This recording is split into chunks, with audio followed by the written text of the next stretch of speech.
Hi everyone, welcome back to Calculus with Jackie and Shadow.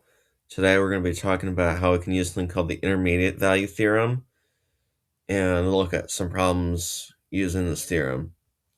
So to start off with, what is the intermediate value theorem? Well, it says that if you have a function f of x and it's continuous on the interval a to b, now you'll notice that these are square brackets, it's a closed interval. The endpoints must be included. Then the function must hit every point on the interval between f of a and f of b. So that seems obvious. Like, of course, it would have to hit it. Like, if Jackie was flying up from some point down here to some point up here, obviously she's going to have to hit this point in the middle and this point in the middle and all the points in the middle. But you'll notice that it only works if it's continuous. And sometimes it can trip you up a little bit to be able to tell if it's continuous. So you need to be able to tell if a function is continuous on the interval that you're testing for the intermediate value theorem. And a lot of the time, you'll see some questions about what value c does f of x have to hit, or on what interval does it have to hit a certain value. So let's look at an example problem.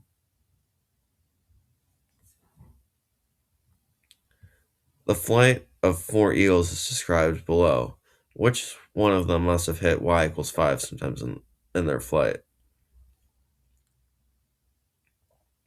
So we have Jackie, Shadow, Sunny, and Gizmo, and they all have different descriptions.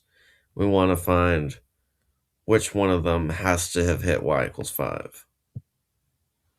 So let's start with Jackie. Jackie's flight is continuous, and she starts at y equals -1, ends at y equals 4. So it's continuous. That's the first condition for the intermediate value theorem to even apply. But it also has to have the value c between f of a and f of b, which it's not. It's -1 and 4, and 5 isn't between those. Now, it says Shadow starts at y equals 1 and ends at y equals 7. Well, 5 is in between 1 and 7, but it never says that his flight is continuous. If you think back to the first problem, he could have just dipped out of this dimension sometime and completely missed y equals 5. Now, Sunny starts at y equals 6 and goes up towards infinity. I mean, that probably doesn't hit y equals 5 because it starts at y equals 6 and it says it goes up towards infinity. So there's nothing saying that it's going down or that it's even continuous for that matter. So it's not going to be Sunny. Now let's finally look at Gizmo. Gizmo's flight is continuous. She starts at y equals 3.8 and ends at y equals 6.7. Now, it's continuous. That's the first condition. And 5 is between 3.8 and 6.7. So Gizmo will have to hit it. So Gizmo was the one that has to have hit y equals 5.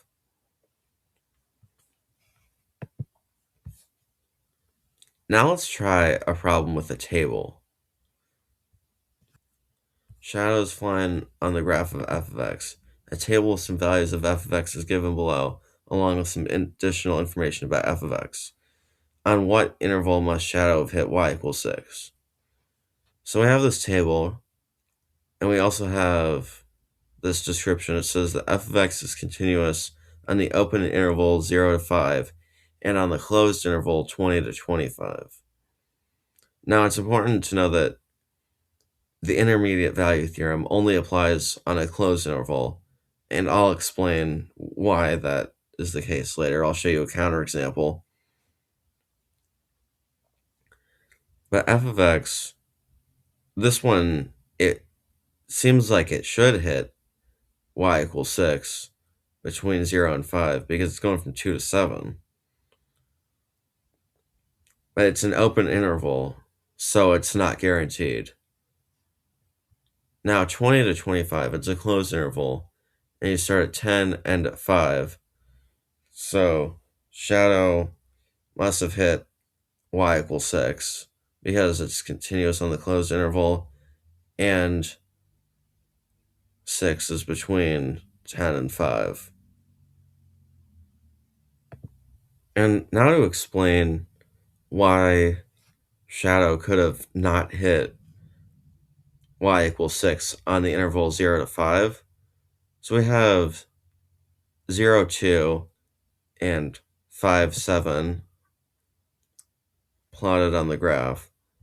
And the function f of x, you might think that it would just have to be a straight line because it's continuous, so it's gonna connect the points, right?